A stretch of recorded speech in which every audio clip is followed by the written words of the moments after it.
لوگ کہتے ہیں یہ عرب کنٹریز کیوں نہیں کر رہے؟ بھائی عرب ممالک 3 بڑی جنگیں لڑ چکے ہیں. یہ جو لوگ الزام لگاتے ہیں نا کہ عرب چپ کر کے بیٹھے ہوئے ہیں، مصر کیوں نہیں کر رہا؟ مصر کی سرحد ملتی ہے اسرائیل سے، شام کی سرحد ملتی ہے، اردن اور لبنان کی سرحد ملتی ہے. یہ سارے ملک 3 بڑی جنگیں لڑ چکے ہیں اسرائیل کے خلاف، لیکن فتح کس کو ہوئی ہے؟ اسرائیل کو. کیوں؟ اس کے پیچھے کون تھا؟ اس کے پیچھے امریکہ تھا. تو آپ اپنے ملکوں کو برا بلا کہہ کے اس سے کچھ بھی حاصل ہونے والا نہیں ہے، اس سے ان کا وجود بھی ختم ہو جائے گا. 3 بڑی جنگیں ہو چکی ہیں، تمام عرب کنٹریز مل کے اسرائیل پہ حملہ کرتے ہیں، لیکن اس کے نتیجے میں نقصان کیا ہوا؟ یونائٹڈ نیشن نے جو لکیر کھینچی تھی نا یہودیوں کے لیے، یہودی اس لکیر کو کراس کر کے آگے بڑھ گیا اور 80% فلسطین پہ یہودی نے قبضہ کر لیا. اور یہ غزہ کی پٹی جو آج ہے اور جس کو ویسٹ بینک کہا جاتا ہے، اس غزہ کی پٹی پہ مصر کا قبضہ ہو گیا جو ایسٹ میں ہے، اور ویسٹ بینک پہ اردن کا قبضہ ہو گیا. 20% علاقہ میں سے آدھا اردن کے پاس اور آدھے سے کچھ کم مصر کے پاس چلا گیا. باقی 80% کس کے پاس آ گیا؟ اسرائیل کے پاس. پھر 1967 میں بہت بڑی وار ہوئی. یہ میں ان لوگوں کو بتا رہا ہوں جو ہر وقت اسلامی حکومتیں جو رہی صحیح رہ گئی ہیں نا، ہر وقت ان کو برا بلا کہتے رہتے ہیں یہ کچھ نہیں کر رہے، یہ عرب کچھ نہیں کر رہے. 3 جنگیں لڑ چکے ہیں. جب تک تمہارا باپ پیچھے کھڑا ہوا ہے نا امریکہ، اس وقت تک یہ مسئلہ حل نہیں ہو سکتا. پیچھے وہ کھڑا ہوا ہے.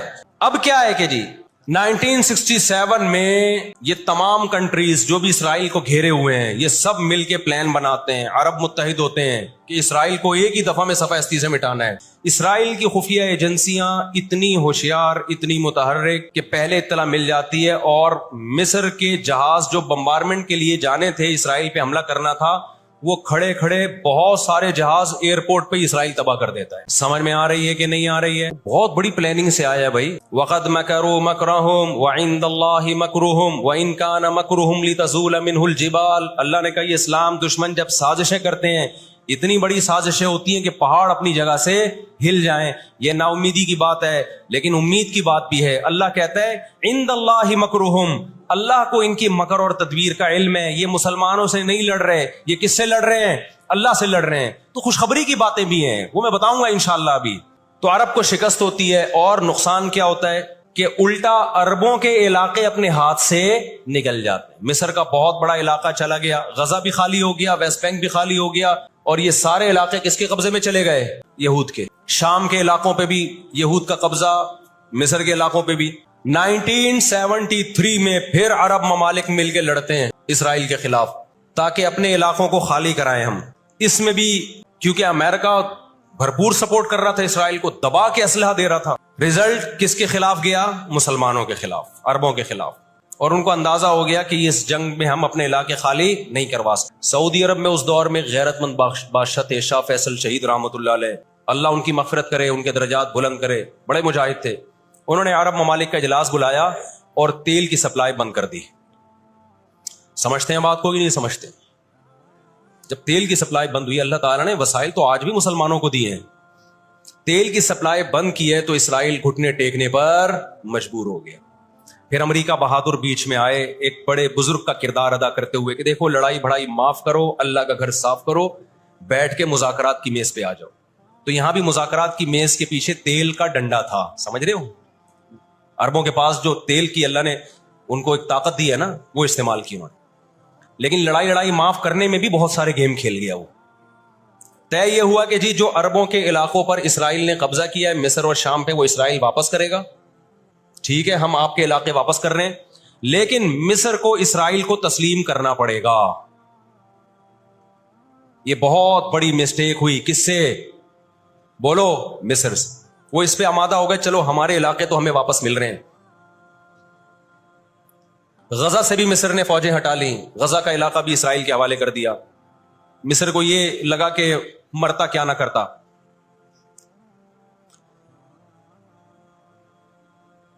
مصر نے جب یہ علاقے واپس کیے اور اسرائیل کو تسلیم کیا تو بہت سارے عرب کنٹریز مصر کے خلاف ہو گئے اور عرب اتحاد سے مصر کو نکال دیا. وہ جو بعد میں داخل بھی کر لیا، پھر 1989 میں دوبارہ داخل کر لیا. فلسطینیوں کو اندازہ ہو گیا کہ یہ ممالک جو کچھ کر سکتے تھے کیا ہے، اب ہمیں ہی کرنا پڑے گا. اب ہم دنیا سے کیا ہو گئے ہیں؟ مایوس. لیکن ان کی غیرت کو 100 بار سلام. انہوں نے شکست تسلیم نہیں کی. دنیا کے مسلم کنٹریز نے شکست مان لی، انہوں نے نہیں کی. لڑتے رہے بالآخر غزہ کا علاقہ، غزہ سے یہودیوں نے اپنی فوجوں کو، یہ غزہ آزاد کرایا انہوں نے.